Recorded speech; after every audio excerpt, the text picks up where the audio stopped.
Concerted efforts from public and private sectors in implementing the NTBP will position Malaysia as a dynamic and pre-eminent trading nation. The exporters' outreach programs conducted all over Malaysia aim to create and enhance awareness of MAHTRADE's wide-ranging services and assistance to Malaysian business communities. Apart from that, MAHTRADE is developing good rapport with these businesses while helping them understand MAHTRADE's role and function, as well as the various international export requirements for penetrating global markets. Through export promotion activities such as trade missions, trade exhibitions, business matchings and networking, MAHTRADE provides the platform for Malaysian companies to showcase their innovative high-tech products and services into the global supply chain. Strategic collaborations with renowned international organizations and multinational companies amplifies MAHTRADE's exporters' development and trade promotion efforts, bridging Malaysia's best and most exclusive brands to potential importers worldwide. These proactive approaches are instrumental in elevating the presence of a diverse range of companies, from innovative startups to internationally established players. MAHTRADE paves the way for their businesses to reach new heights of global success. With MAHTRADE's widespread network and unwavering commitment, businesses break through barriers and emerge as true game changers, propelling Malaysia's export growth in the global scene, taking the nation's economy to greater heights. Seize opportunities, expand horizons. Connect with MAHTRADE today.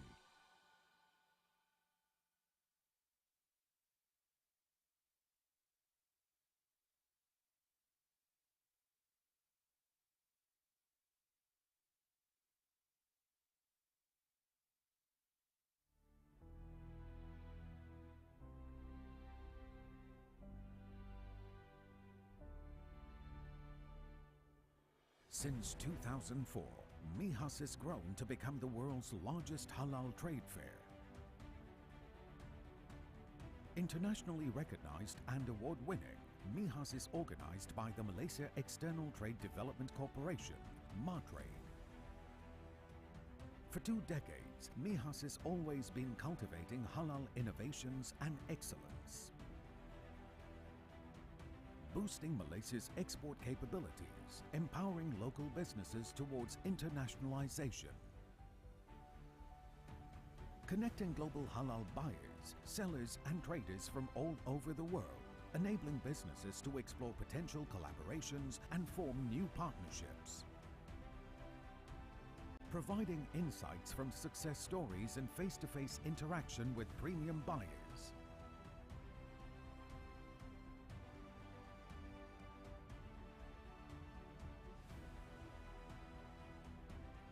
In 2024, MIHAS debuts in Dubai.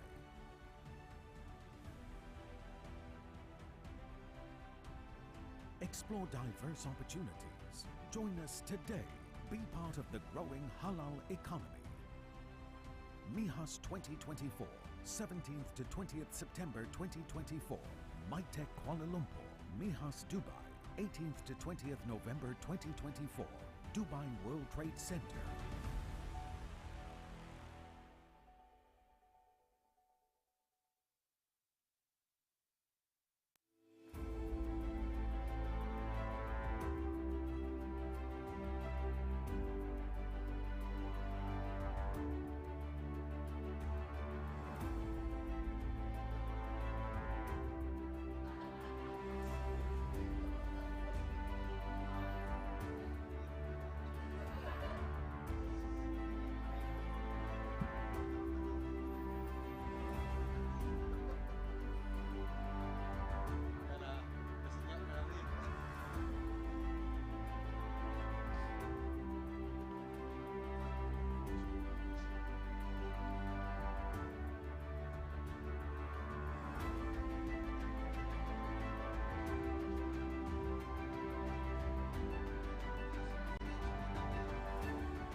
Malaysia has made significant strides, poised to achieve high-income status, shaping a prosperous future for the country.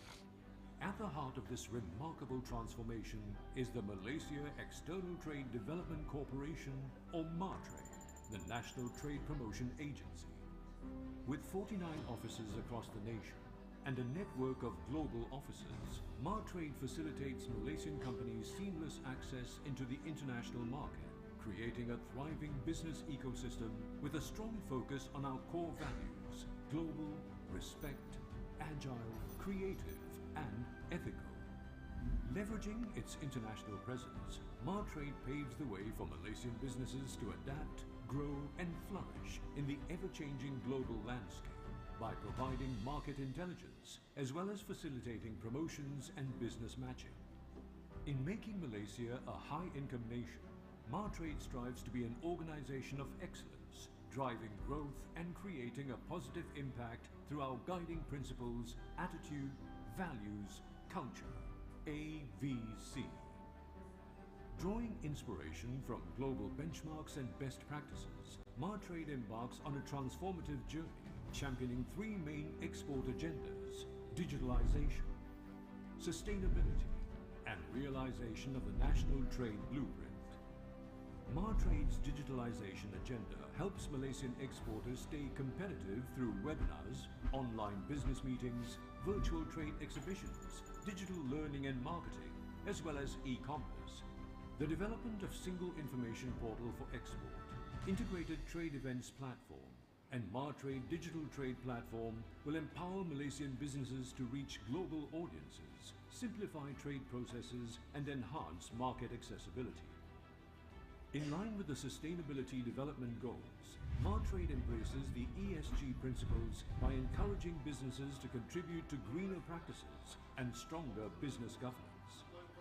The National Trade Blueprint, or NTBP, a 5-year action plan developed by MATRADE, complements other national policies to increase Malaysia's export competitiveness in the global market.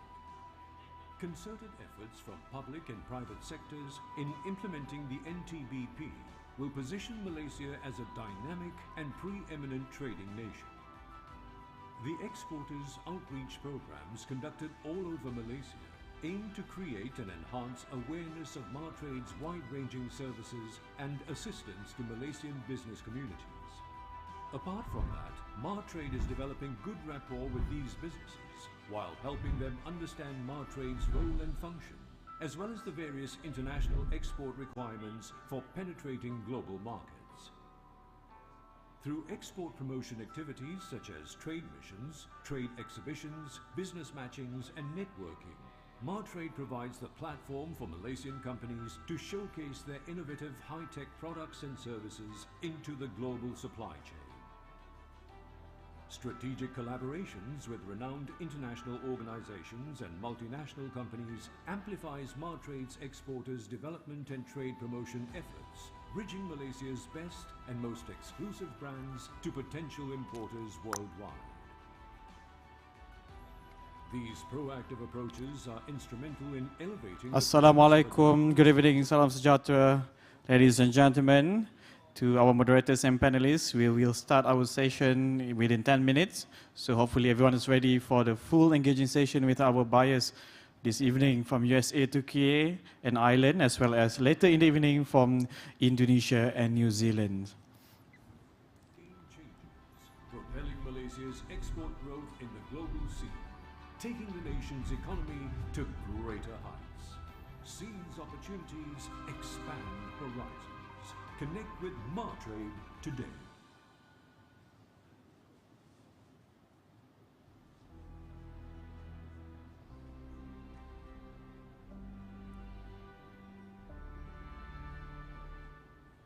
Since 2004, MIHAS has grown to become the world's largest halal trade fair.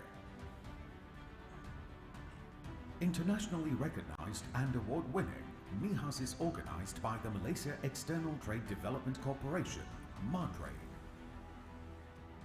For 2 decades, MIHAS has always been cultivating halal innovations and excellence. boosting Malaysia's export capabilities, empowering local businesses towards internationalization. Connecting global halal buyers, sellers and traders from all over the world, enabling businesses to explore potential collaborations and form new partnerships.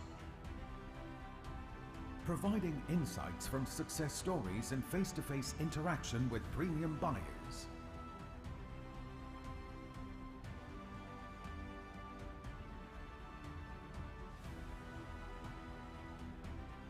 In 2024, MIHAS debuts in Dubai.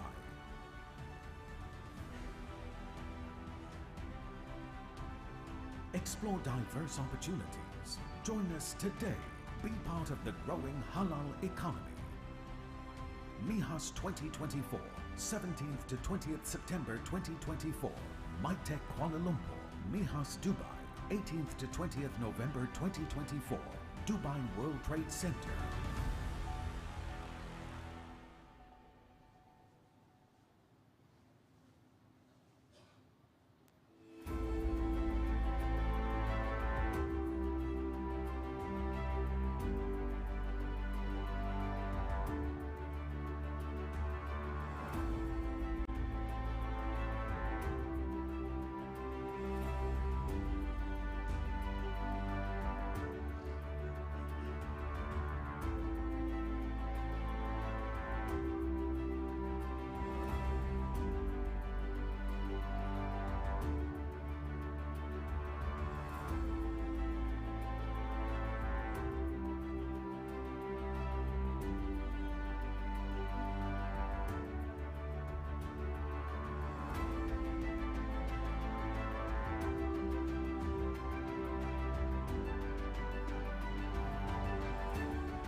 Ladies and gentlemen, especially our audience and participants for today's Knowledge Hub session this evening, I would like to inform that this morning we had two sessions. The first one was with our buyers from Taiwan and Hong Kong, and the second one was with our buyers from India and Kazakhstan. For those who missed the session earlier in the morning, please do so by visiting MIHAS virtual platform. The recording out there for you to view and to get the information what has been shared the morning earlier. And this evening, we're going to have the session 3 with our buyers from USA, Turkey, and Ireland. And later in the evening, we have another session with our buyers from Indonesia and New Zealand.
Ladies and gentlemen, before we begin our evening session, let us watch the safety briefing video by MIHAS.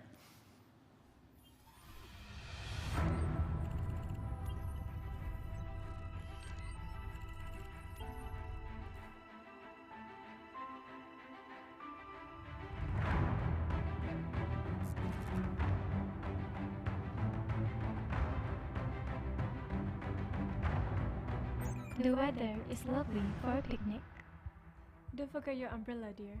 Voice verification complete. Greetings, agent. You are now located at the Malaysia International Trade and Exhibition Center, or MITEC. Your mission is to follow evacuation protocol in the slight chance of an emergency. We will be walking you through your mission. Let's head towards the conference rooms. If you are the first to encounter an emergency, break the glass to activate the alarm. Please only begin evacuation procedure after the PA announcement. In the event of an emergency, the shutters between the L1A corridor and the escalator to the north entrance will close. It is important not to panic. Just head towards the back of the conference rooms in an orderly fashion. For safety purposes, all elevators will cease to function during an emergency. Please take the stairs until you reach level 1. Head towards the loading bay entrance. At the entrance, you will find your assembly point. Wait there for further instructions. Congratulations, agent. Our GPS tracker informs us that you have made it to the assembly point unharmed. You followed the instructions and have evacuated MITEC in an orderly fashion. This briefing is now complete. Thank you for paying attention to our safety briefing. Your event can now proceed accordingly. Ladies and gentlemen, thank you for your attention for the safety briefing video. And let me here welcome you back for those who joined us this morning, and welcome everyone for the session, the evening session of MIHAS 2024 Knowledge Hub session. Before we begin the session for this evening, I would like to recap a few housekeeping announcements. To ensure our program runs smoothly, please switch your mobile devices to silent mode and kindly fill up the front row seats to allow more participants to come in afterwards.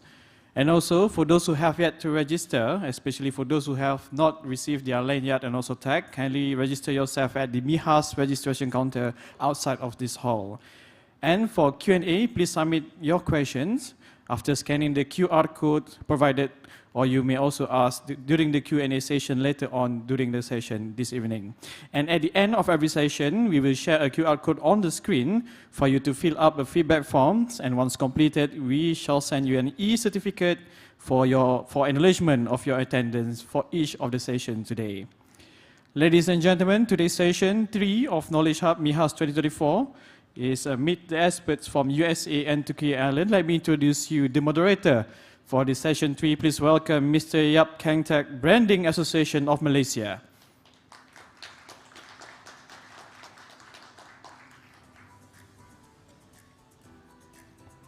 And our first panelist this evening, flying in from USA, Mr. Hans Weaver, Vice President, Clark Associates.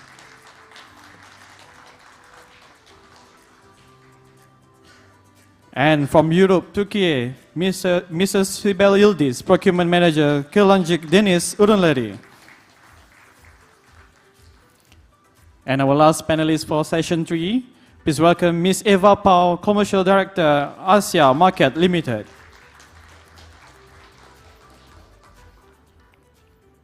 And ladies and gentlemen, the objective of this session is to enlighten the audience on the opportunities available in the respective markets and to set the right expectation on the challenges that may exist from the premium buyer perspective. I now pass the floor to Mr. Yap to deep dive into the discussion of export opportunities in USA, Turkey, and Ireland. Good afternoon, everyone. Good afternoon, everyone. Good afternoon. Okay, because lunch was heavy just now. I also need to wake myself up. Okay, thank you for coming for this Knowledge Hub, and today we will be focusing on 3 key markets. One is USA, Turkey, and Ireland. Now, in halal market, there are a lot of the elements that we need to know, and all the different markets have their own requirement and then expectations towards the exporters. And it's good for us to get the knowledge and sharing from the experts. And today we have 3 experts over here. I will not introduce them because it would not be much better than they introduce themselves. Okay, so right now, I would just want to have Hans. Please do introduce where you're from, the company, your position, your role in terms of the developing the market. Hans. Thank you for having us. My name's Hans Weaver. I'm the Vice President of Consumables as an organization called Clark Associates in the United States. We are the parent company of a couple different organizations, but the one that we're most well known for is a website called webstronstore.com. We are a $4 billion company, about 7,000 employees, most well known for food service, equipment, and supplies, but consumables, food and beverage is the fastest growing component of our company. And so we have distribution centers across the United States that can service all sectors. Yep. Okay, great.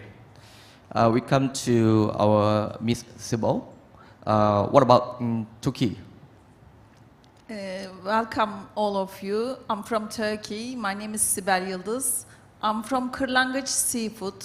We are dealing with frozen seafood around the world. We are importer and we export to Turkish seafood to Europe. And we buy around 6,000 tons frozen seafood into Turkey market. It's very difficult to import into Turkey because our regulation is very difficult, more than Europe.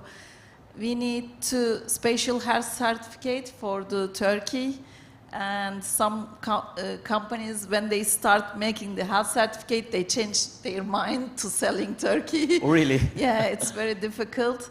So we have a 5 base in Turkey. We cover all Turkey, and we hold like 70% of the Turkish market as a frozen seafood. That's very, very big. Yeah. Later on, we will be focusing one on the requirement to enter the market. Then I hope that, Sibel, you can share more on that. Eva. Hi everyone, my name is Eva Pau. I am from Ireland. I'm from Asia Market. It is one of Ireland's largest importer, distributor, retailer and wholesaler of Asian food products. So we ourselves, we run retail stores. We also supply to the food service. So that makes up about 75% of our business. We currently import quite a lot of containers from Asia. So we have about 400 containers a year from Asia. And so, yeah, I mean, there's a lot of restrictions, I think, importing to EU, but we've managed to import quite a lot of it. So hopefully we can share more later on today. Yeah, I'm sure there's a lot coming from Malaysia, right? Yes, there are, yeah. Okay, more to come. Okay, now, let's set the scene right. Over here, I did some research over here from this connective market research, saying that the global halal food market size is about USD 2.5 trillion in 2024, and is expected to grow into about 5 trillion in 2031. And North America held a major market share of about 40%, Europe about 30%, Asia Pacific 23%, Latin America 5%, Middle East and Africa 2%. That is the general setting the scenes, okay? But we have to remember that despite 3 panelists over here basically focusing a lot on food, but in terms of halal market, it's beyond food. It includes tourism to textile, cosmetic to medicine, and it's expected to, the whole halal market, not only food, expected to exceed USD 10 trillion in the next 5 years. Now, again, in terms of the world population, Muslim population is growing very, very fast. There are also growing knowledge on the diversity and globalization that also invited a lot of the consumers from the non-Muslim communities to be taking halal food and so forth. So the market is huge right now. How can we leverage on that? I'm sure that today every one of you wanted to know how to go into this market. What we are going to discuss today, it will be surrounding on in terms of these 4 to 5 key areas. Number one will be the opportunities and the market access to this market, the entry strategies, sourcing requirement, challenges, and some of the case study in terms of the innovation, the creativity, or the sustainability effort by some of the exporters to the respective market that maybe 3 of our experts can share over here. Now, without further ado, let's start. I hope that you're okay, Hans. We start with the ladies first. Ladies first, okay? Okay. Eva. Sure.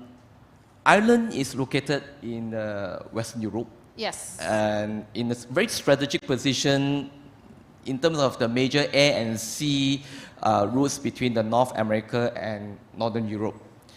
Population is very small. Yes. I heard it's about 5 million. 5 million. Yeah, about 5 million. So where do we see the opportunities in Ireland as a general, in terms of the export to Ireland, in particularly in terms of halal products and services, where do you see the opportunity that made available to the community over here? I think language would be one because we speak English in Ireland. So, you know, if you were labeling products here, it's in English, then you can export it to Ireland and then use that as a landing space for the rest of Europe because UK is English and, you know, many places speak English. So I think in terms of that, it's not like you have to convert your products into like French or German or, you know, so I think Ireland would be a very good landing space for distribution throughout all of Europe. Also in Ireland, the Irish cuisine isn't that strong, as in like the taste profile isn't that strong, so that's why Asian food does really well in Ireland. So it's very popular, it's, you know, it's developed, like we have in Ireland, you know, you might have heard that we have a lot of pubs, we have Guinness, we produce whiskey, and so, you know, we joke that, you know, on every street there is a pub, yep. But actually in every street there's a pub and there's also a Chinese takeaway. Really? Yes. So Chinese takeaway and also Indian food as well. So those 2 categories, you know, they've been growing in Ireland for many, many years, like 40 plus years, you know. So Irish people are very used to and accepting of new world cuisines. So I think that's why I guess our business it was set up in 1981, so 43 years ago. So, you know, that's how our business has grown from before, you know. Meaning that there's a lot of the market potentials for this Asian food and so forth. Yeah. Take just wild calculation. How many % of the Irish people actually takes Asian foods? How many of the population? I'd say any percent? Sorry, more. How many %? Yeah, of like, them? I mean, probably 70, 80%, you know, of, like, I mean, compared to other European countries where, like, for instance, in France, they have a really strong cuisine in France. Like, you know, all the chefs come from France. Yep. And so to market your Asian products in France, it's more difficult because of the people's taste buds, you know. But actually in Ireland, you know, they already really love Asian food. So that is one point I feel like they're very accepting of it, you know, and they're accepting of new flavor, new tastes. So that is a huge opportunity, I think, if there are any food suppliers who want to get into the European or Irish market. Okay, great. Sybil, Turkey. Basically, Turkey is another major exporter of halal food as well. And trading of halal market is very strong. What I have gotten over here, it reaches about 150 billion USD. And there was a target being set to reach 400 billion in the next 5 years in Turkey. While Ireland is between the North America and Northern Europe, Turkey links the Europe and Asia. But yet, what I heard is that Turkey is quite a protected kind of the country's market. Maybe you can brief some of the opportunities that available for the global export communities? Turkey has in the between Middle East and the Europe, but we have the facilities in Turkey to export to Europe. You can base in Turkey, but it's difficult to do import into Turkey than export. Our procedures is very difficult, so that's why no one wants to import Turkey and then export. Okay. Yeah. So what are the potential import into the Turkey? What kind of food? Well, besides fishery? 2023, our import was 361 billion US dollars. Okay. So there is, everything comes to Turkey. You can export anything to Turkey because our producing is costing a lot now. So all the farmers and everybody's nearly stopped producing. Importing is easier and it costs less. So we import everything. Oh, you can export to anything. Yeah. Because just now, all the machineries, during the lunchtime, I heard from Sibel is that right now, because of the economic situation in Turkey, the inflation is high, the cost of doing business is high, so the production cost is ever higher. So if, let's say, for example, we in Malaysia or other regions want to import our food products into Turkey and it is very cost competitive, then there are a lot of opportunity there, especially for the staple food kind of food products. Then will be a lot of opportunities. So you all need to look at what kind of products that you have, that you're producing, that you're marketing, and see which market is more suitable for it. Okay. Now, Hans, time for the gentleman right now. Okay. US, biggest economy in the world. Okay, of course, being challenged by China, but still, biggest economy in the world. You have the greatest innovation, and a population about 330 million people, and it's home towards the food services. Food services is huge in US. A lot of the restaurants, quick services, and so forth, coffee shops. Everyone, they will take the metro, and then definitely coffee will be with the hand and so forth. And reported the size of the US food services will actually grow 10.74%, reaching USD 1.37 trillion by 2029. It's very huge only on food services. So what are the opportunities lies in the food services sector that is high potential for the Asian foods or kosher or halal food over there in US? Yeah, obviously the food service industry is a large component of our economy. One thing we always keep an eye on in the States is the cost of groceries, making your food at home versus the cost of going out to eat. And right now there's a battle going on between those two metrics as of right now, as the cost of the food service industry and restaurants have gone up. That being said, when it comes to halal food, Middle Eastern food, when we talk about halal specifically, in the United States, the Muslim population is just right around 4 million as of right now. It's expected to double by 2050. The vast majority of the concentration of the Muslim population in the United States is in 3 different states, as in Texas, New York, and Florida, primarily. Okay. But one of the things and where Webstront, our organization, sort of fits into this is if you want to start a restaurant in the United States with halal ingredients or products, if you're in one of those 3 states that I named, there are probably some decent importers and distribution options for you.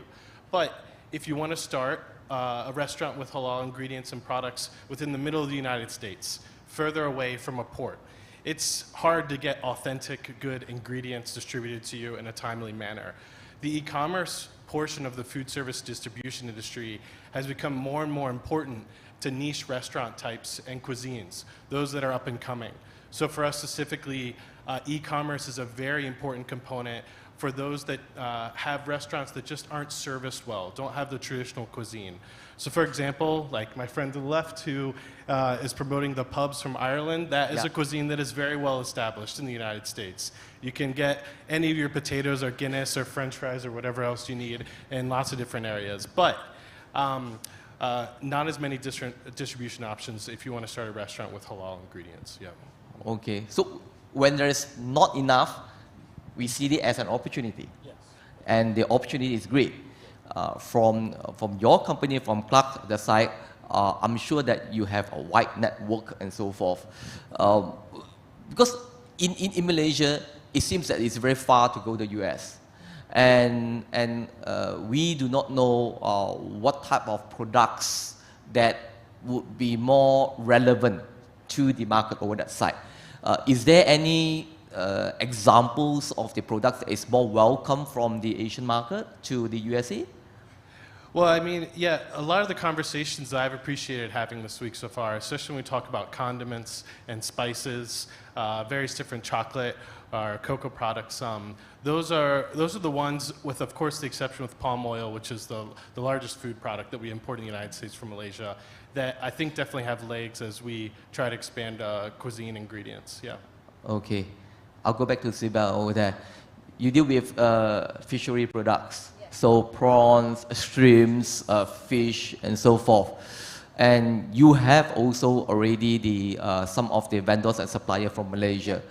What will be the type of the seafood potential products that you have not gotten in touch with that you would like to seek from Malaysia market or this ASEAN region or this Asian region?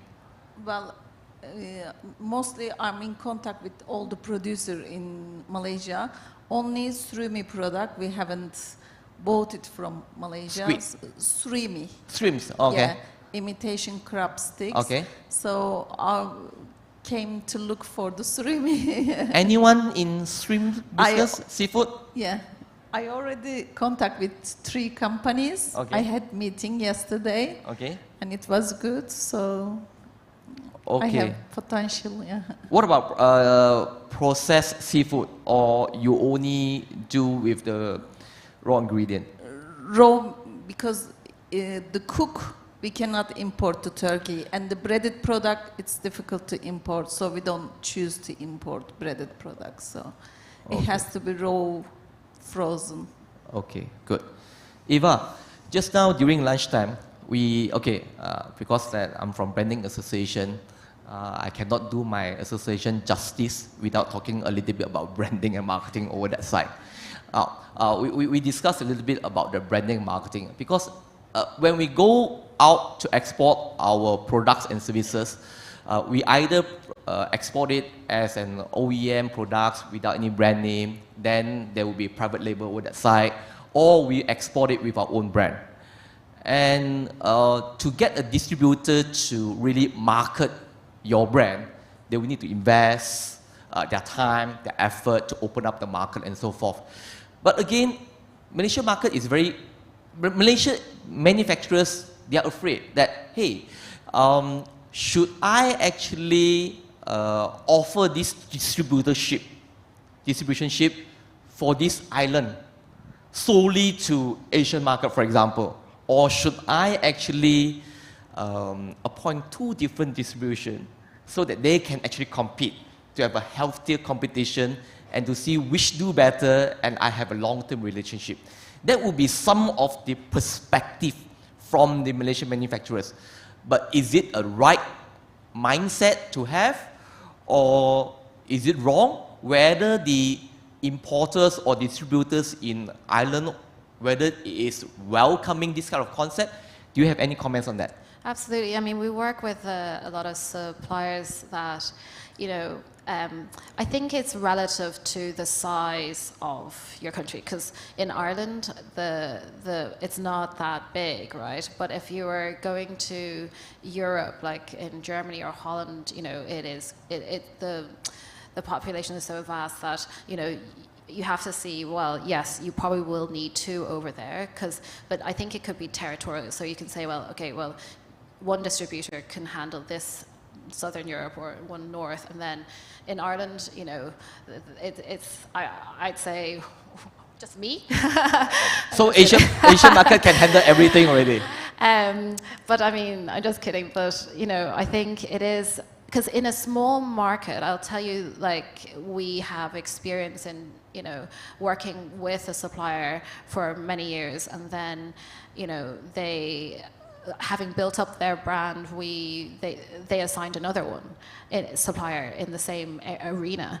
And I think what happens there is that, you know, you're the same product, same brand, then you're in, the market is only so big, you know, and then you just end up like in a price war, you know, which is not good for their own brand either, or their product. So I feel like you just need to look at it relative to like an area, because I also have experience like dealing with one supplier, and their ambition is to do all of Europe, you know, and I feel like, no, actually, you probably need to assign 2 more, you know. Okay. So I think for Ireland, it's quite relatively small, 5 million, but then in Europe, I would say, yes, you'd need to divide it up and maybe look at 2, you know.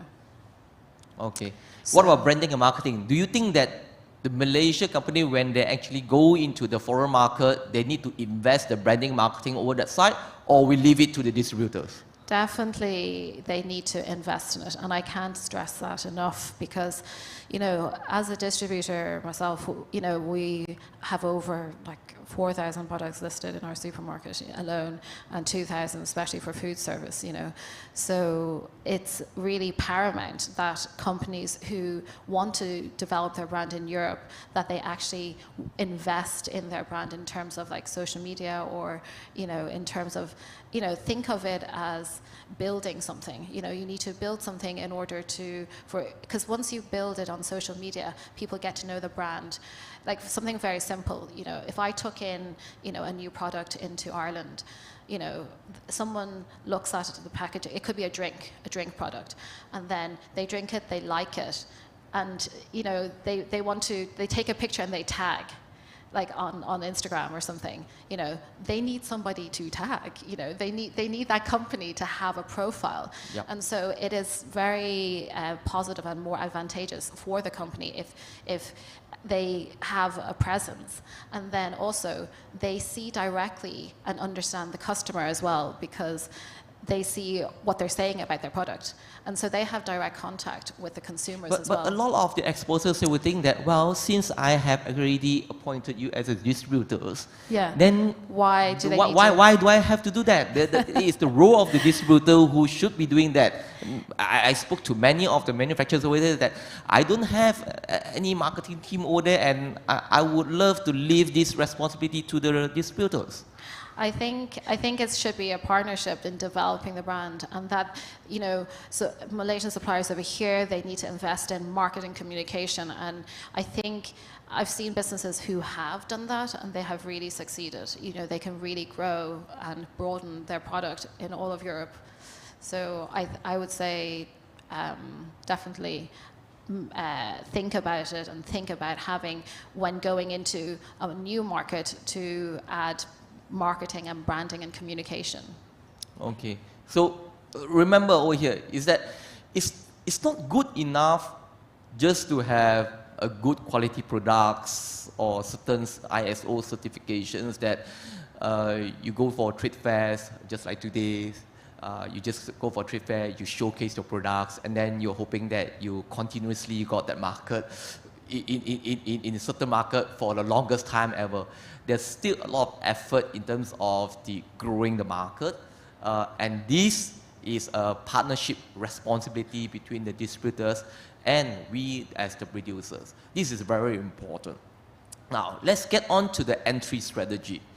Now, in order to enter a new market, it takes more than exhibiting in trade fairs, as I mentioned. It takes a lot of effort to justify why me. Like last few days, there were a lot of the business matching, and a lot of premium buyers from everywhere from the world, okay, has been invited over here to actually to select some of the good partners to be with. And we as the distributors, exporters, will have to actually market ourselves to say, why me? There are so many to choose. Why me?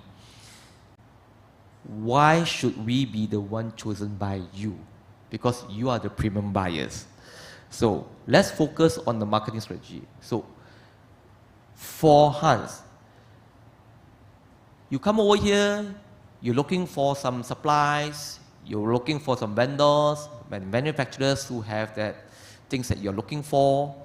What would be the key things that you look for during this conversation? Let's say that I'm in a business matching, that I went into the booth and looked for something that, what would you be looking for you to consider these exporters to be your partners? What would you be looking for?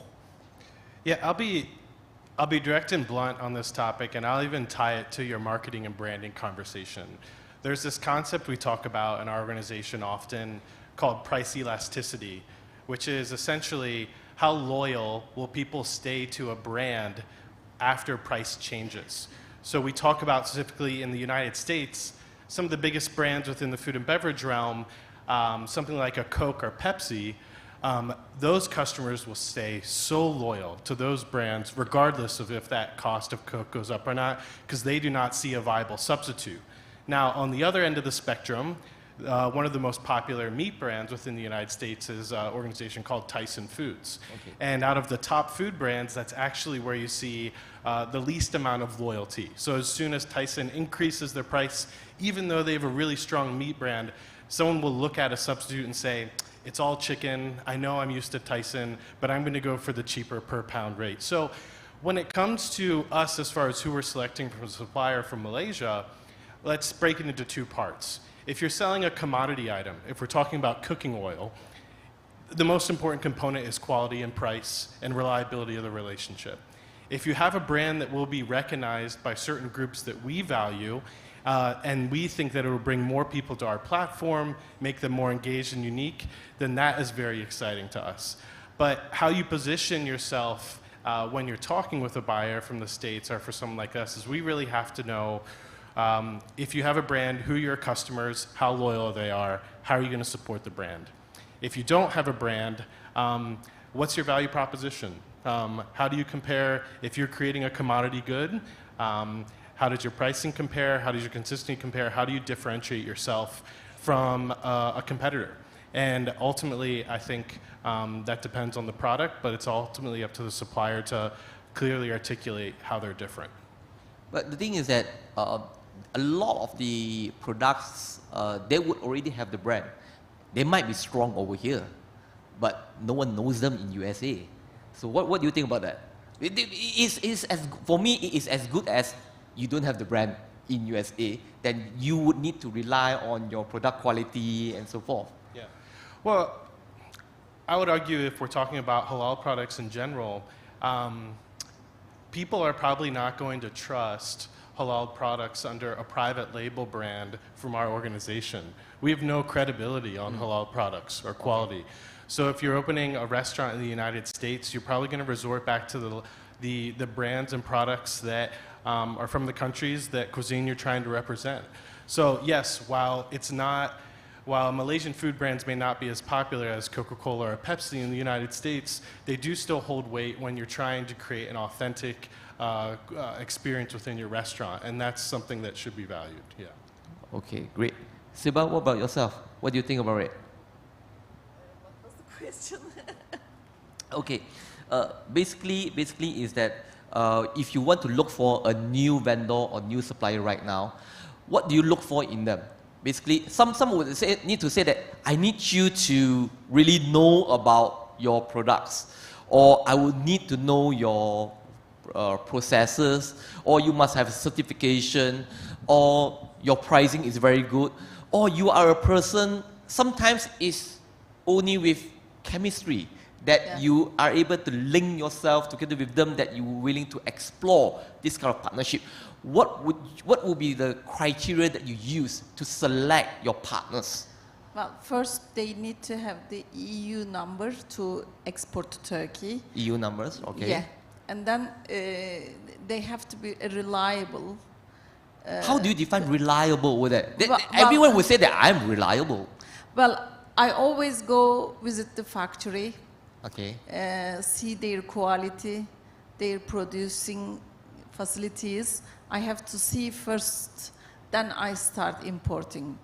But the thing is, for Malaysian suppliers, they want to supply they think Turkey is very big, so they want to export everybody in Turkey, but Turkey, it seems big, but the market is small.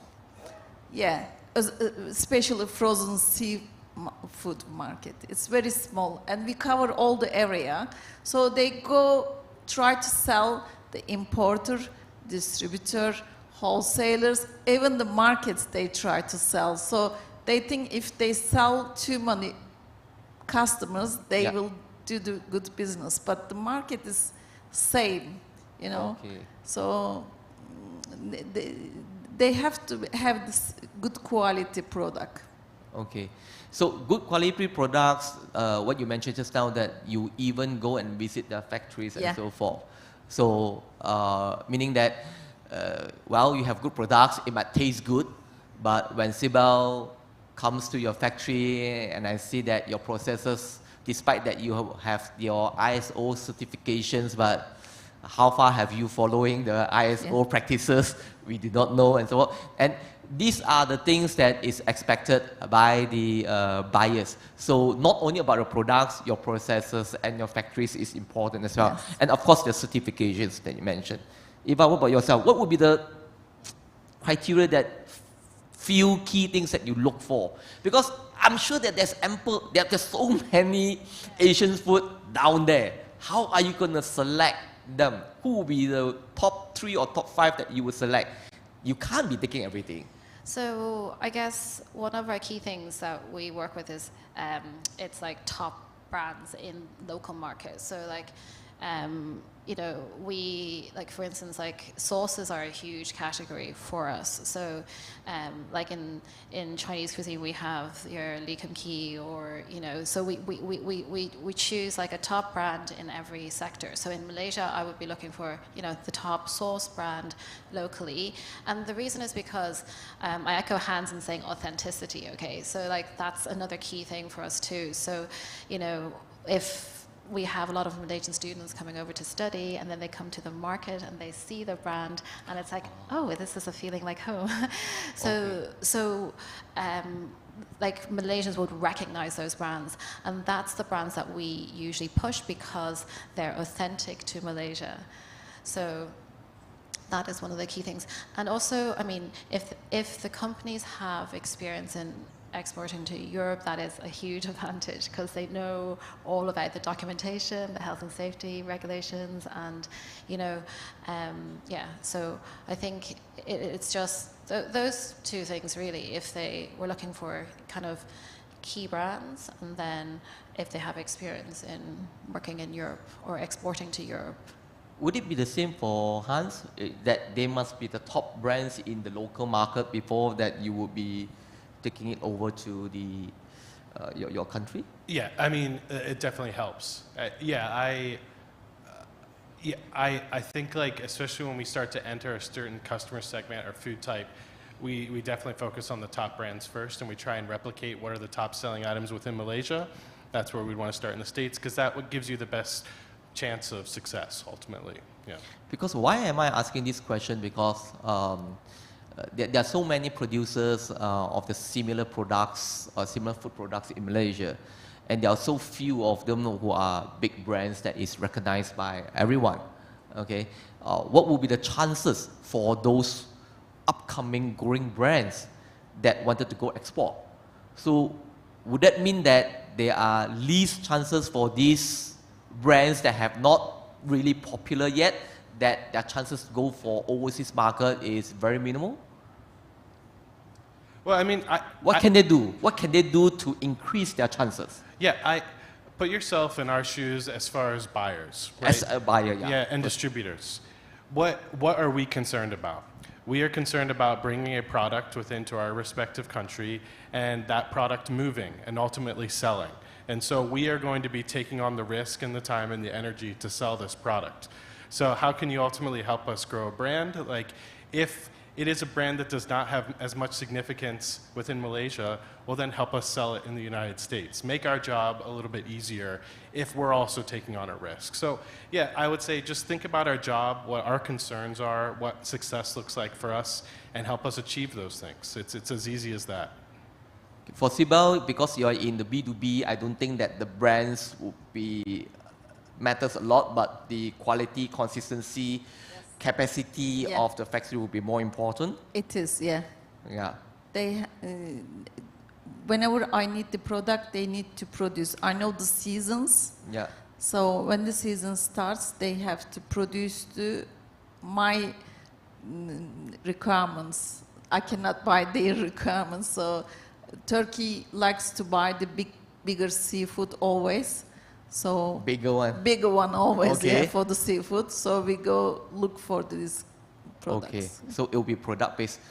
Eva, what's the thought like for upcoming growing brands? They're not that popular yet in Malaysia, but they have very good products actually. Yeah, I mean, I've seen that as well. What can they do?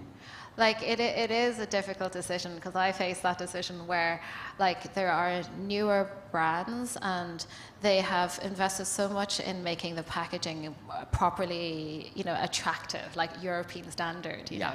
And then I think I do face that challenge of choosing that one or the one that is probably more well known or longer standing in the country, you know, in Malaysia, you know, where they maybe are not at the same, because a lot of the times the existing suppliers in Malaysia, I feel like they are so busy with like, you know, the local market already, you know, the export markets maybe not their focus, you know.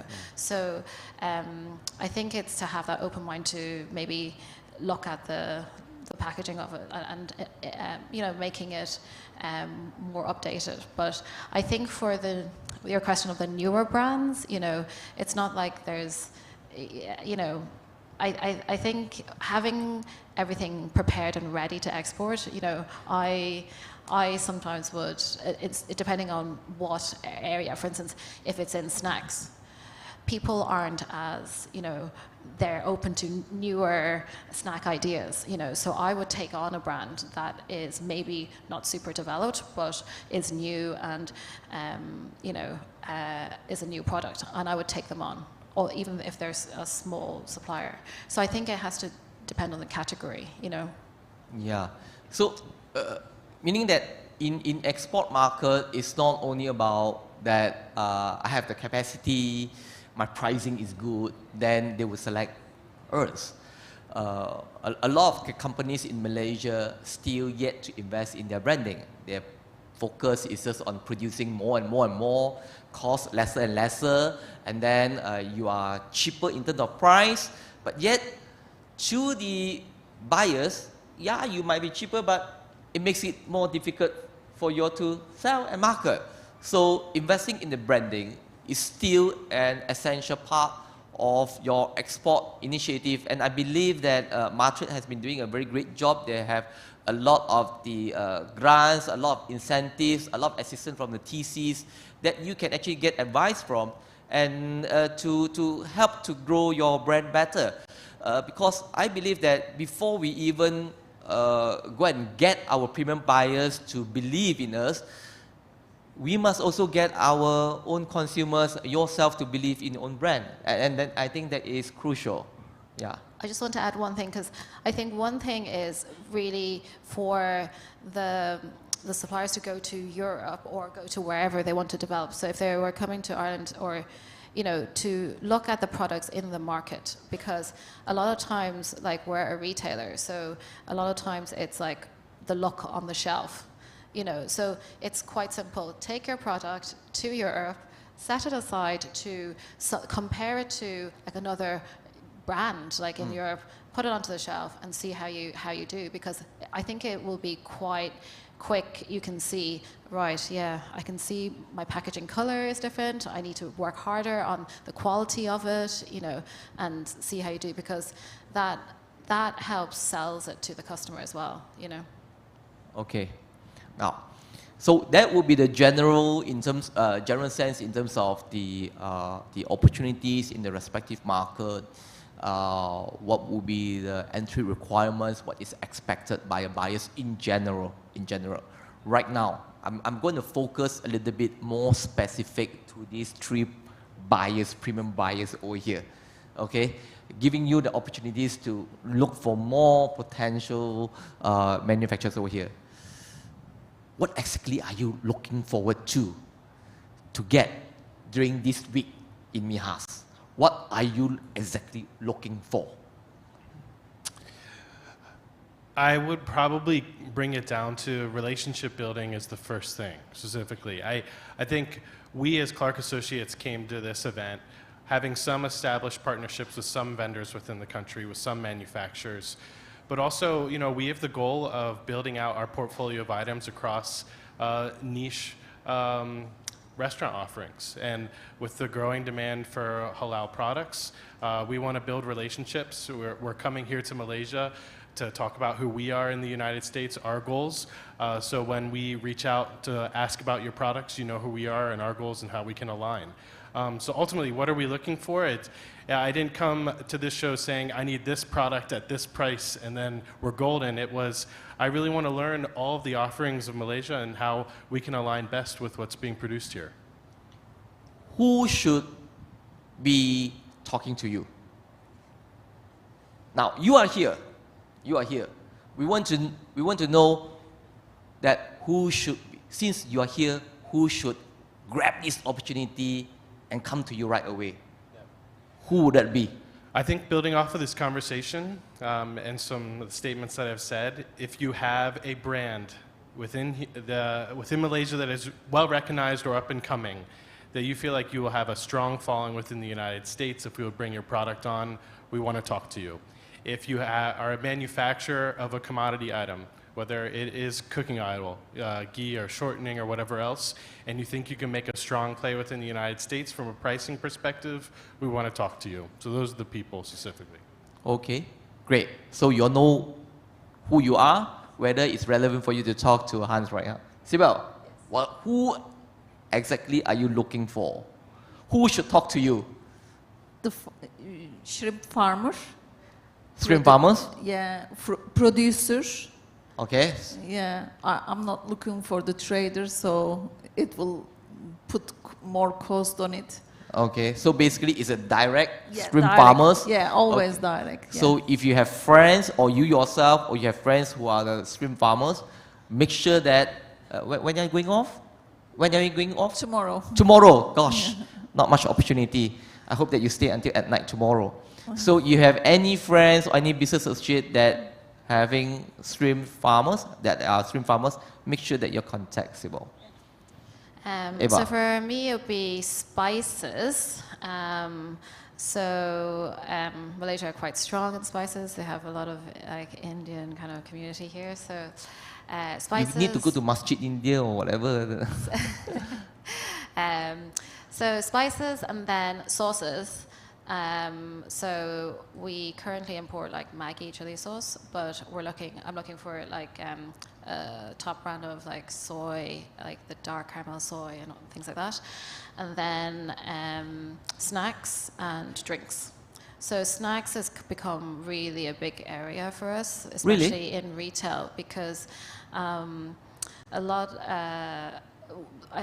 I think snacks, in Ireland, their focus is like mainly on like the flavors that they have. Is like there's chocolate or there's like normal crisps like cheese and onion or those normal It's very flavors. standard. Yeah, exactly. So like I think in Asia there's just so much opportunity because they've got so many different flavors, like really interesting flavors. So our customer base go for something exciting. People who come to our store, they're not looking for something normal. There's nothing normal in our store. It's every like Asian flavor. Durian snacks, maybe? Yeah, I'm not a fan of durian, but I will definitely import a lot of durian products. So if you have durian flavor products, like definitely that would be huge for us as well. Okay, great. Now, let's look into some very practical issues when going into your respective market. Because again, I cannot emphasize more that having a quality product is not enough. There are a lot of challenges in terms of the rules and regulations, levies, certifications, any other compliance, and so forth. Many of us over here, we wanted to have a smoother journey, penetrating into new markets. We have a lot of obstacles that we face along the way. And you all have been actually working together with many of your existing suppliers or the manufacturers. Maybe I hope that what you can share some of the cases that some of the suppliers that come to you that they face a lot of challenges. What are these common challenges are? And then how would you advise them to actually overcome or actually just minimize these kind of challenges? Because a lot of them, that I come to you that I have these products, but then, gosh, after 1 month or 2 months negotiation or whatever things, then suddenly stuck somewhere. So what would be the most common challenges that you would expect that a lot of the exporters will have, and your recommendation towards what kind of preparation that they need to do? Yeah, I think it's like we've referenced here on the stage today. It obviously makes it easy from a buying standpoint if you have experience exporting also to the country of origin that maybe, or to the country that will ultimately be buying the product. But from the United States specifically, you know, even if you're not exporting to the United States currently, we as a buyer and a distributor are happy to sort of hold the hand of the supplier manufacturer and help if we feel like that they are very unique and there's value and there's a mutually beneficial relationship. That being said, our regulation system, you know, the governing bodies, there are 2 in the United States, the USDA, U.S. Department of Agriculture, and then the FDA, the Food and Drug Administration. I won't get into it, but both 2 entities have roles depending on the product that you're offering to the United States. What I would encourage someone to do if they are considering coming to the United States is there's very clear legislation called the Food Safety Modernization Act, or what we call FSMA in the United States. Food Safety Modernization Act. Modernization Act. FSMA, F-S-M-A. Yeah. What's that? So that is just the very clear law and regulations for the documentation that we need when we're importing an item into the United States. So as the importer of record in the United States, we need these certifications. We need a HACCP plan. How are you cleaning your facility? In some situations, we need to understand labor laws. We need to understand labor practices. And so all of that information is within that legislation, and we're happy to talk with producers to make sure that they can become compliant in a timely manner. Is there any cases that you want to share that one or 2 of your customers that face challenges that can't be solved, then they actually lost the market or lost your business? The only things I can reference when I have worked with exporters from other countries is the only reason that it doesn't work out is because ultimately they don't want to follow the rules or regulations that are on the book. And I'll be very blunt. I mean, if we are building a strong business relationship, there is going to be a way that we're going to work it out. And we're going to build a partnership, and we will help each other out. Where we have stopped the process, or the person that we're possibly working with stops it, is when usually there's not the energy or for some reason the time to complete the necessary requirements. I don't see it as a very long bureaucratic process if you have the energy and the willingness to comply with the regulations that we have. So the stumbling block is that you do your best. I can't comply, but you do your best. You just bucket it. No, I mean, I know it's oversimplification, yeah. But honestly, the only times where I've seen it stop is when just the effort isn't there, or they for some reason don't agree with the rules and don't want to comply. Okay.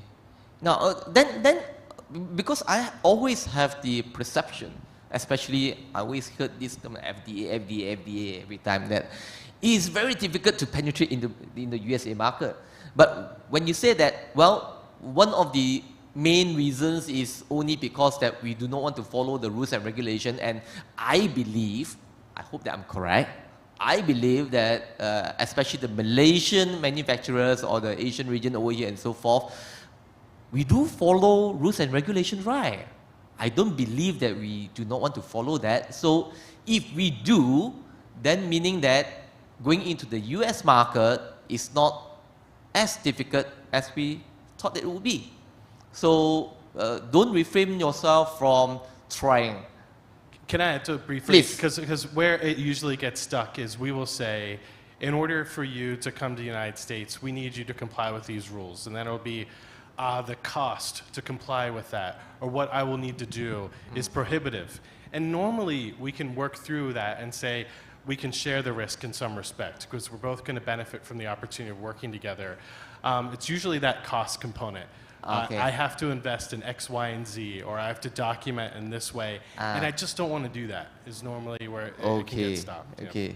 Meaning that we really need to actually willing to explore different ways of doing business right now if we really wanted to explore new market. What about Sibel? In terms of the any cases that you want to share that what are the potential challenges besides what you have mentioned in terms of the compliance and so forth? What will be the challenges that maybe you will be discussing about 1 month, 2 months, pricing is somewhat okay, your products is okay, but there might be certain areas that because that they don't have that stop them from being able to penetrate into the Turkish market? But in Malaysia, I have a problem with the suppliers. They always go into Turkey to try to sell everybody. To try to sell to everybody. So Malaysians always try to sell to everybody. Yeah. Okay.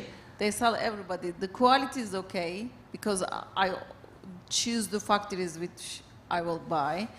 And it's very difficult to enter the Turkey. Once we enter, you know, everybody wants to be importer. They come to the producer and then they sell. So they are disturbing the market. But now in Malaysia, I have few suppliers. They all do the same. They want to supply to everybody. So even those that already been with you? Yeah. Maybe they see that they're there's just not looking enough market. to the money. They're not looking to another things. Okay. So this would bound back to in terms of the distributor and the manufacturer suppliers relationship that we have right now. That in any other country, I don't have any problem. Only in Malaysia. Only in Malaysia, yeah. I wonder why. Market might want to just to look into it. Why is it happening on that? Eva.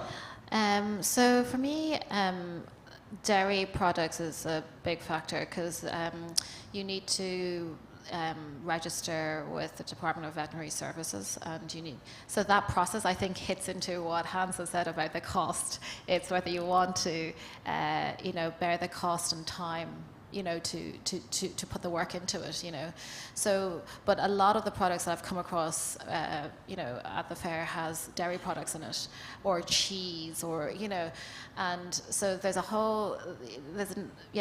lot of work that needs to be done in order to make it compliant with coming into the EU. And also, getting products like fish and seafood products coming in is difficult. You need to register with the Department of Agriculture, marine, and so. Then what will be the products that easiest to go in? So a lot of products that I've seen now that people, Asia are developing are, vegan products. There's no meat inside it. There's, vegan. But unfortunately, the market in Ireland for vegan food is not that big. They need meat. So, so that's my problem because I can't, I guess, because the market isn't big, I'm unable to really develop it that much at the moment anyway. So, but non-dairy products would be easiest to come in. Okay, great. Now, before I continue, for everyone who needs to ask any questions, you can actually scan the QR code over that side, so that if you have any questions later on, it will be put over here, and we will be able to ask the question. Last question, before I go to the questions from the audience. Malaysia is going on our initial stage in terms of our ESG practices, okay? Environment, social, and responsibility. And it has been mentioned that it is very important for us to embark into it, not only to save the environment, but it's also for marketability, because a lot have been said that, especially in the European market or US market, you have to have some level of the ESG practices before you are willing to take these products from them, from us. So is that really true, and what would be kind of the requirements that you're looking at? Do you really look at it right now? Because not every manufacturers are able to go full-fledged in terms of the ESG. Let's be practical on that. I think what makes the answer to this question challenging is that there isn't a strong definition for when you're going after ESG initiatives, exactly what do you have to do in order to check all the boxes. ESG initiatives and the requirements can range based off of who you're selling to, not only just the country that you're selling to. So even within the United States, different retailers and distributors will have different requirements. So at a base level, there are government regulations and requirements when it comes to organic certification, when it comes to labor practices that of course need to be met in the United States. Then beyond that, we are not a food manufacturer, we are purely a distributor, so we rely on some of the larger manufacturers and others to really set the tone when it comes to certain ESG initiatives. Yeah. So do you actually review whether they have practices in terms of the ESG before you take them as a partner? As an online marketplace, how we position ourselves is we will promote on our website which ESG initiatives certain manufacturing products are practicing, but we are not a gatekeeper as long as you're meeting all laws and regulations. Okay, great. So it will be an advantage if you have that. Yeah, it would be an advantage, but we, once again, are not making the decision on if it'll enter our website or not. Yeah. What about Sibel? We are not into retail, so we don't use it. Only EU certificate is enough for us. Yeah. Okay, great. Eva? Yeah, ESG is definitely important in Ireland. So in terms of like food and packaging, you know, we're suppliers who have an option. So for instance, if you're talking about fruit or veg or something, instead of using like a plastic bag, they invest in like cardboard or, you know, so, or, you know, wrapping a banana in just, you know, a cardboard, you know, something kind of looking into that and trying to use less plastic, because actually our end customers are requesting that too, you know. So they're looking into, because a lot of the packaging is cardboard and then it's with tightly knit, like to keep bottles in, it's that tightly knit plastic over it. And so it's looking into that and go, well, is that really using so much plastic packaging, is that the next step? Maybe not, you know. Whether you're using, you know, is it Tetra Pak that you're using? Because at the moment, actually, Ireland has brought in like this recycling tax. So for bottles, for drinks that are coming in, you have to have like a recycle logo on it, and then also the bottle cap. It has to be. It has to have a connection to it. You can't just like it has to be. So when you open it, it's kind of connected. It's not. Yeah. So that's one of the things as well. But like as a company, we look at that as well. So like we have an e-commerce platform, and so a lot of we look into, you know, using recycled boxes, and we put it through like a shredder. So when we stuff the box and package the customer, it's actually using that recycled box to send it to the customer. And then also we have our own logistics, so we deliver, you know, 7 days a week to all our food service customers. So using like an electric car, you know, so there are all these initiatives that internally we feel is more environmentally friendly. We will, you know, we will go for it. But in terms of like suppliers, it is more advantageous if you're looking at it and thinking about it now. You know? Okay, great. Now let's go to some of the questions over here. Let me have a look. I'm sure this is for Hans.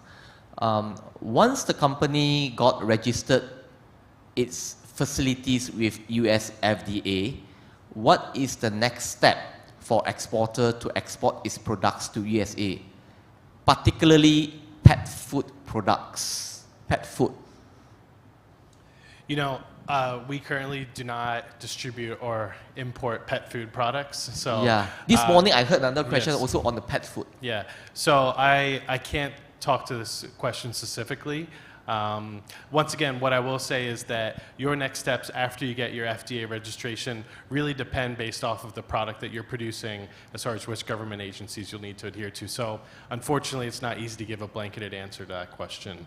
I'm happy to talk with whoever submitted that afterwards to learn more specifics.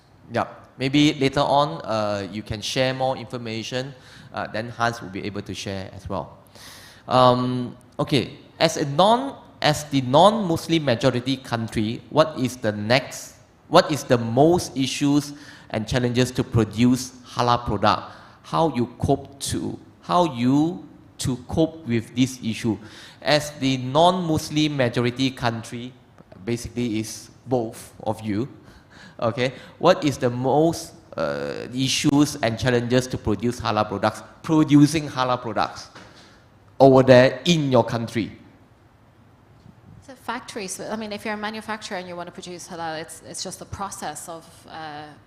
Do they also have the halal certifications over in your respective countries? At the moment, I mean, as long as you have a halal, for products coming in, you have that halal label, we accept it, you know. Yeah, I can't speak to the challenges. Once again, yeah, a majority of halal products that we'll be utilizing on our platform will be imported as of right now, so I can't speak as much to domestic production. Okay.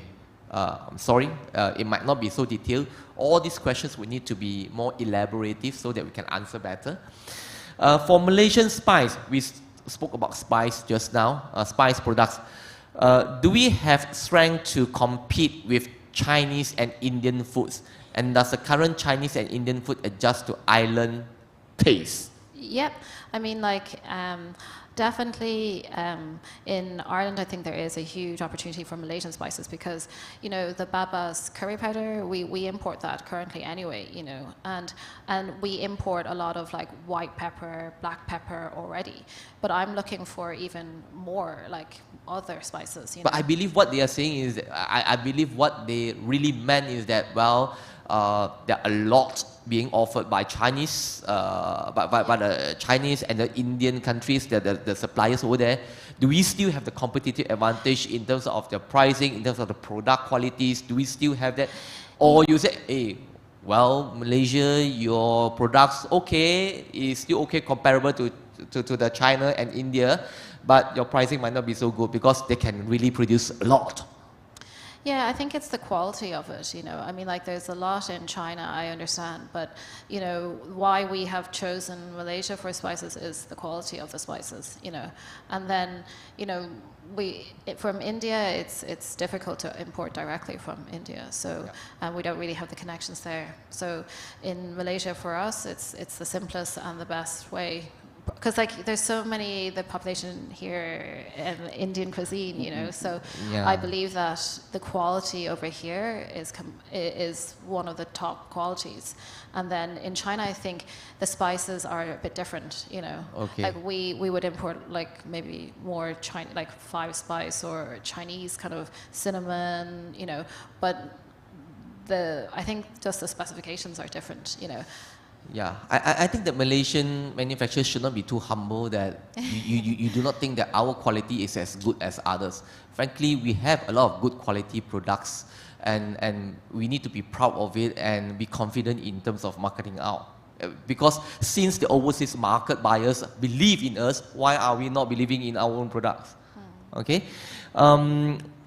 Next one, what is your tips, recommendation for local Malaysian brands on where to look for the right distributors in the US, specifically in health supplements? I don't know whether you can answer this, but if, let's say, for example, Malaysian brands want to look for distributors, who should they look for? I'll always be partial to the e-commerce platform, especially when it comes to entering a market. When you're working with a traditional distributor, they obviously have certain brands or maybe vendors that they favor more than others. If I were in the shoes of a health supplement producer within Malaysia and wanted to control my own fate, the e-commerce option has many more options. So, okay. So Amazon is the largest one for direct to consumers. We would say for the B2B space, we're one of the larger players. Look for the largest e-commerce platforms to initially enter the market. So basically the e-marketplace would still be the lowest hanging fruit, I believe so. Okay. Sibel, yes. What challenges are there when importing frozen chicken or beef processed food into Turkey? I don't know whether you can answer that or not. For the chicken and meat, we have to get special import certificate from the government, our government. Which ministry or agencies? It's the import and export ministry. We have the trading ministry. Yep. So the importer will get the invoice and the draft of a health certificate and apply for the quantity. The government will give it to the importer that they can import that quantity, not more, not less. So after getting this import certificate from the government, they can import. But whatever comes to Turkey as a food, it will go into the analyzing. So every product has different things. So they have to analyze, and if they doesn't pass the analyzing, you cannot clear it. The container has to go back. Okay. So basically, we will, in terms of the products, it will be analyzed, and then the government side will still need to be okay. Okay. Any questions from the floor, please? Any questions from the floor? Because I know Malaysians are shy, but in doing business, there's no time to be shy. Any questions from the floor, please? No? I'm surprised. If I were, yes, come.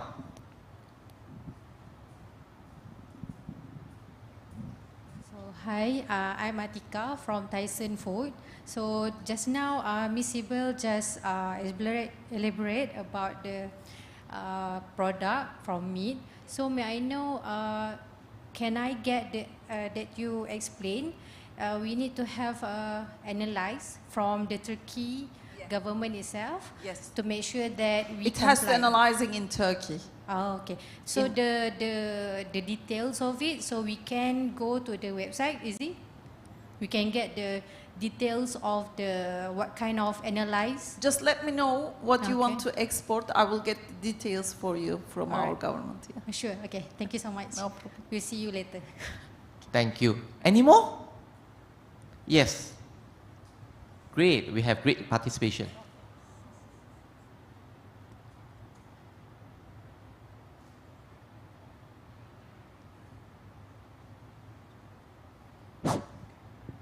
Hi, good afternoon.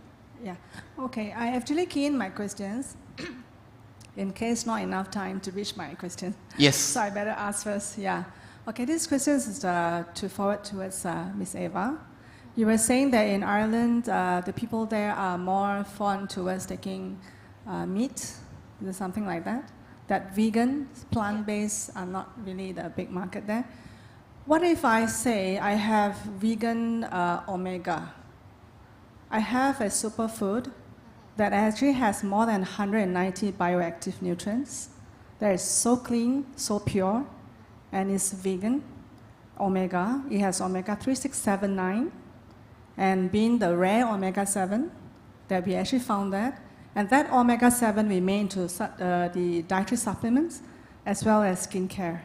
And omega 7 is a very important omega that not many of us know because it is the omega that is made up of our mucous membrane. Yeah, thank you. And also to US market as well, this question. Thank you. Eva, you first? Sorry, what do you think is the potential market for her products?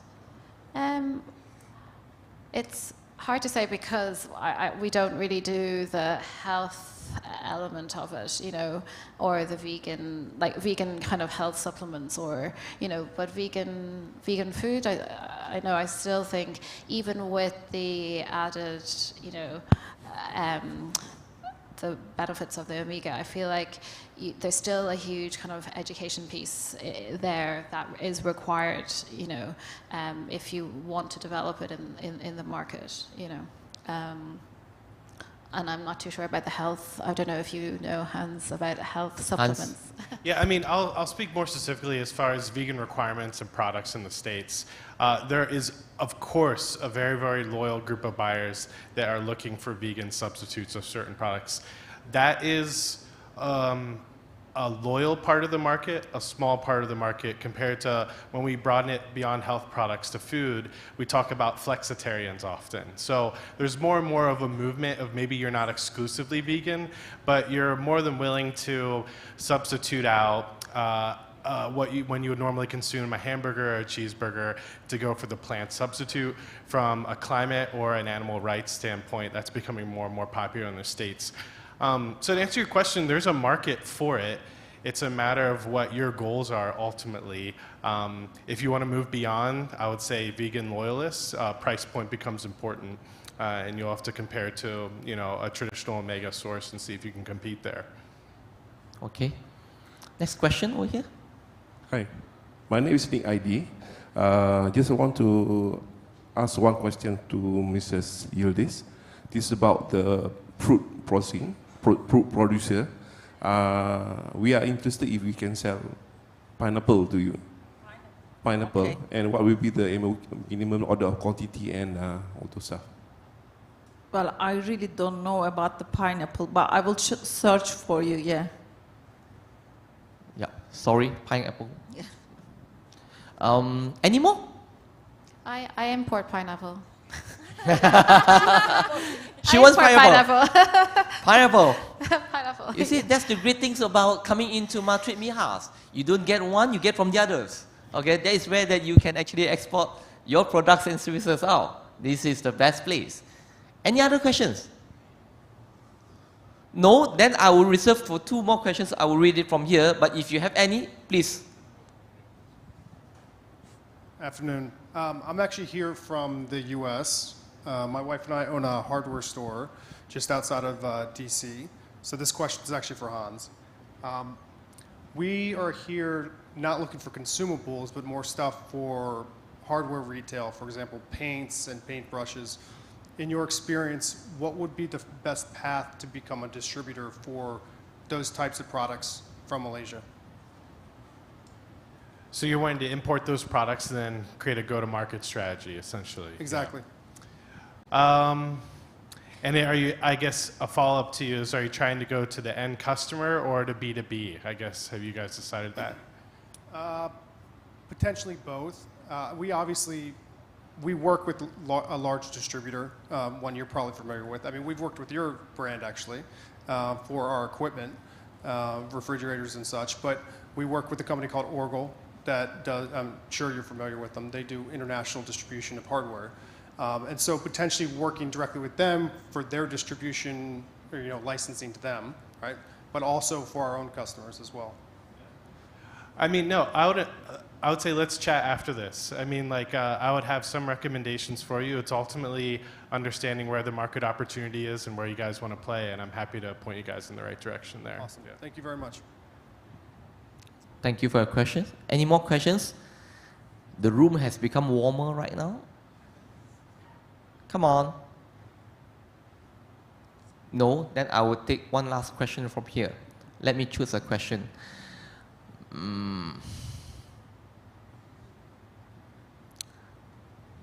Okay, final question. This will be good. Could each panel member please provide their top 3 tips? This would be a good closing. Okay, provide their top 3 tips for Malaysian companies interested in exporting to your respective markets. So what would be the 3 key things that they should have, they should do, or they should prepare for? 3 key tips to go into your market in US, your market in Turkey, your market in Ireland. I'll be more broad and specific. I'll reference the conversations yesterday with some of the vendors and companies I got to speak with. Think about when all of you respectively do interviews with prospective employees on your teams. But when you're interviewing a candidate, what do you really respect about them? If they've done some effort of research on your organization, how they can provide value to you. just helps the conversation so much. And so I think when you're talking with a prospective buyer, you showing the effort of understanding our business model, who our customers are, and how you can provide value is a much better conversation than just coming and saying, I sell product X, what price do I need to sell it to you for? That is a much more basic level of negotiation. And so I really encourage you to go to the next level when you're speaking with any of us respectively, show that you spent the time and effort, and come to us with a strong value proposition. Those are the people that ultimately get a deal. I love that advice. When you go to a buyer, you don't say that, how can you help me to sell? You go to a buyer, you can say that, how can I make you get higher profitability? That is the key. Next one. Price is important for Turkey. Okay. And the whatever the price or pricing model? Price. Price. It's still yeah. price, okay? Because €1 is nearly 38 lira, so it's very important price. Okay. And the product has to be a requirement in Turkey. Yeah. They has to be needed in Turkey. We don't have that much Asian food stores in Turkey, so product is important too. Yeah. Okay, sure. So the product and the price. For me, I guess you would need to check the EU regulations, and then also we have a website, the Food Service Authority in Ireland, so they have a lot of kind of information there. So I would urge you to look at that and just understand how to get your product into the European market. Mainly to look into how to get it in, and regulations, and then documentation and labeling. Labeling is quite big in Ireland, so we have a specific way for allergens. So you have to have in your ingredient list that you bold the allergens. So to look that up and then make sure that the labeling is correct. So once those are in place, it's quicker to work, get a deal done, like Hans says. Okay, that were the tips from the panelists. Now let me just sum up a little bit. It has been a long session. It has been a very interactive, informative session, 1.5 hours. Getting into in general perspective, getting into the new market. Basically, we cannot neglect the fact that we also need to do branding, okay? Be it in your local market, to be strong in it so that you can position yourself better in the overseas market, being more attractive to buyers. That's number one. Number two, definitely in terms of the compliance side, but compliance, you cannot always go and look into that. I am compliant to the world market. Every different market has its own respective compliance that you need to meet. Okay, and being in your sectors, you would need to actually know which country, which product sector that you're going forward to. That's number two. Number three is that just now Hans has mentioned that in order for us to actually be able to kickstart our initiative to go to foreign market, don't always sell your own products and services, but you also need to think from the perspective of when I come and meet the potential buyers, we are coming in not only to do some transactions, but instead that we are here to look for long-term partners that we can help each other to grow. Not only that helps you to actually sell, we just make profit, that's the end result. Because I believe that the potential as a partnership to grow the market, if you are very successful, for an example, you're very successful in Ireland, then your brand will be more popular there, that it's easier for you to go to European countries. If you are successful to go to Turkey, which is very, very strict regulations over there, meaning that products or your services that you produce have been recognized that it is of high quality, going into other countries would not be a lot of issues at all. And for USA, we always think that it's a very big market, it's a very difficult market to go in, but again, there are opportunities. So let us, as the exporters, as the manufacturers, let us be more open-minded, take it as a long-term growth for your company. And one other thing is that when you deal with this kind of exporting, some people might not like what I'm going to say, but I'm going to say that anyway because it's very practical. You should not rely only on your export manager, export director, and export executive. Because when these premium buyers, when they want to look for a partnership, they look into your branding marketing, they look at your capacity to be able to produce, and they look about your long-term plans on what are you going to diversify and so forth. Sometimes, if you only rely on your export team, they might not be able to get sufficient information that convince them to partner with you. So these would be the things that we would need to look at. And with that, I thank you very much, all the panelists over here. I hope that y'all will be able to talk to them after this session, whereby hoping that y'all can go into the US market, the Turkey market, and the Ireland market. Thank you very much. I hand over back to the MC. Ladies and gentlemen, another round of applause to our moderator and speakers for today. And thank you also Mr. Yap Keng Tak for the conclusion of a very interactive and informative session just now. And a heartfelt thanks to our panelists on the floor today. And I may now invite you to take your seats, sir.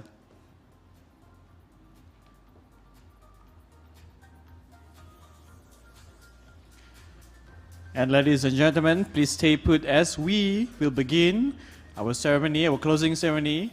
Not for the session yet, but for Knowledge Hub session. We have another session for later in the evening.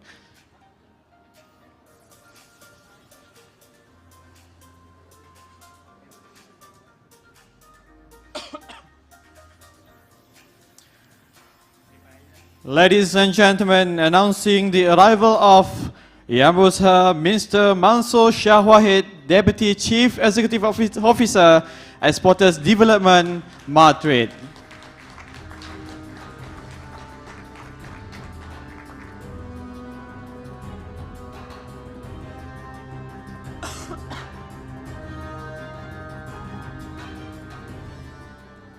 All right, ladies and gentlemen, we are heading to our end of program for today. But before that, we're going to have a closing ceremony for today's session. Bismillahirrahmanirrahim. Yang Berusaha Mr. Mansoor Shah Wahid, Deputy CEO, Exporters Development of Madrid. Mr. Naim Abdul Rahman, Head of MIHAS 2024 Knowledge Hub. Esteemed panelists, moderators, participants, and ladies and gentlemen, the MIHAS Knowledge Hub for the 20th edition of MIHAS brought together global business experts and our own local industry chambers to engage actively in deliberating and sharing of market strategies, the do's and the don'ts, as well as valuable information and insights to prepare Malaysian companies in their bid to export and expand their business. This is, I may say, as part of Madrid's continuous commitments in assisting especially MSMEs and developing our own local champions. Before we head into our last session for today, it is my pleasure to invite Yang Berusaha Mr. Mansoor Shah Wahid, Deputy CEO, Exporters Development of Madrid, to deliver the closing remark for MIHAS 2024 Knowledge Hub.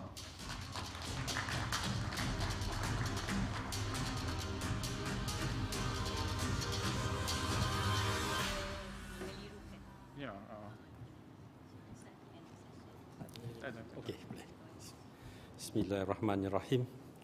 Madrid Senior Management Team, esteemed moderators and panelists, Malaysian exporters and entrepreneurs, distinguished guests, members of the media, Madrid teams, ladies and gentlemen, Assalamualaikum warahmatullahi wabarakatuh, salam sejahtera, and salam Malaysia Madani.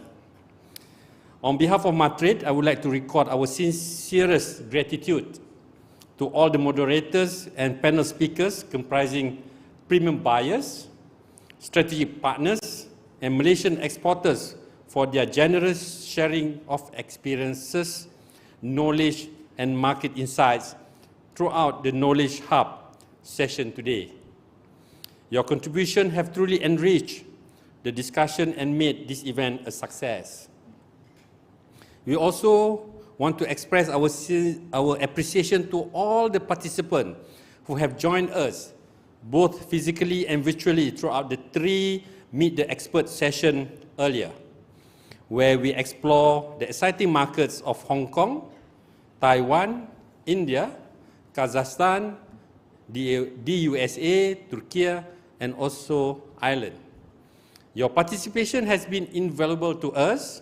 Although this is a closing remarks, I hope that all participants could stay on after this for yet another interesting session, Jom Exports Indonesia and New Zealand, which will commence right after I finish.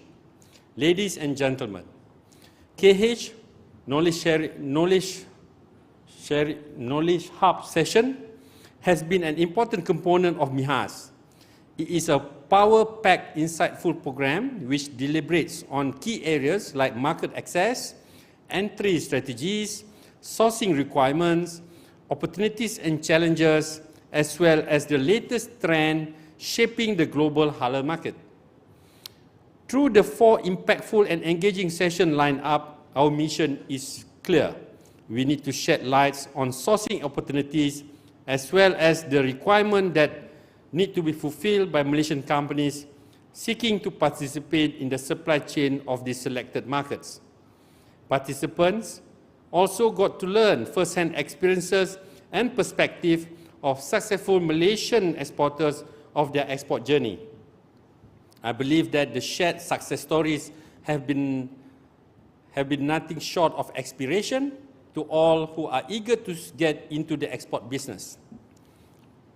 We are also delighted to see the continued participation of micro, small and medium enterprises in this KH session.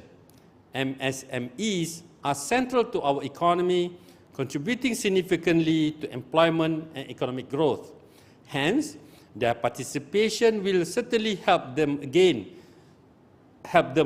additional knowledge necessary to access markets which they are not familiar with and be able to stay ahead of the intense competition in the global halal market. Ladies and gentlemen, the global halal market is expected to grow to USD 5 trillion by 2030.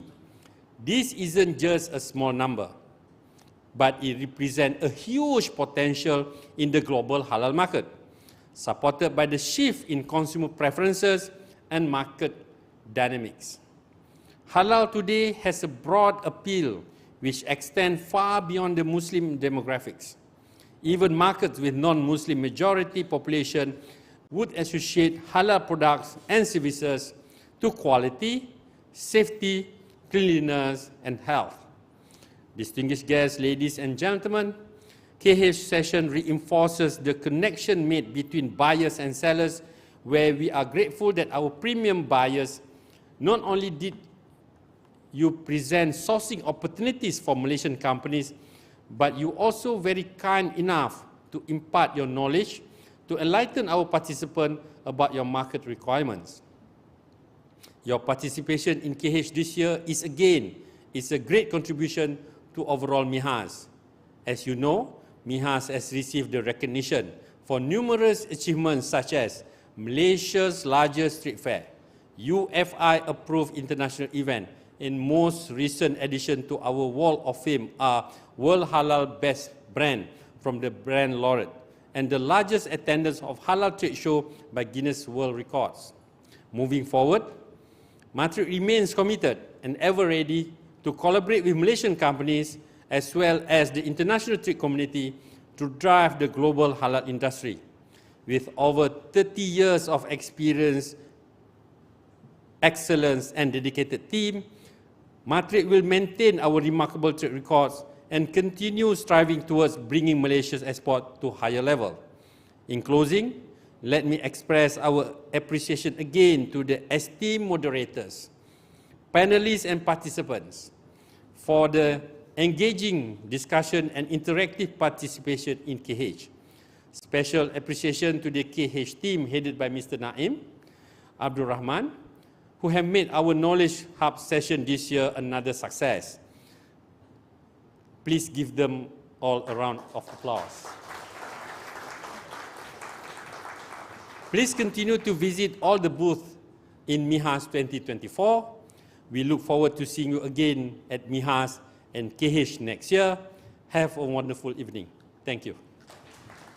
Thank you, Yambusa. Mr. Mansur Shawahid, kindly remain on our stage as we may proceed with the presentation. Token of appreciation to the moderators and panelists of Session 1 and Session 4.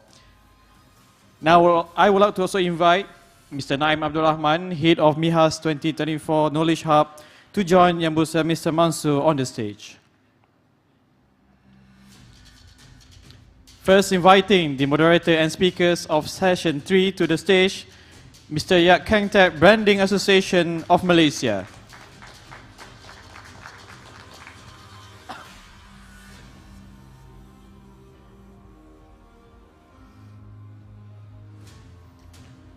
Next, we have Mr. Hans Weaver, Clark Associates.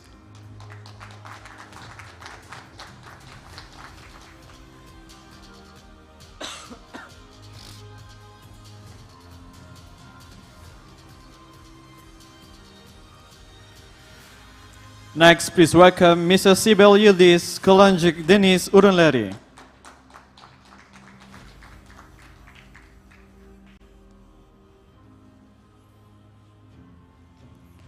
And last but not least, Ms. Eva Pau from Asia Market Limited.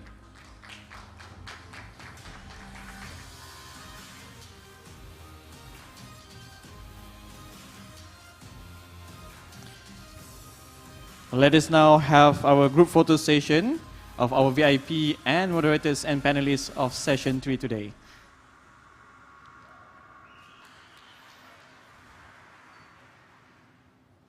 All right, bigger smile, even though it's evening already. Okay, thank you, moderator and panelists for Session 3. And now we are calling on the moderator and panelists for Session 4 to our stage. The moderator, please welcome Madam Nur Dazlina Muhammad Daud, Chairman Malaysia Halal Industry Development Council.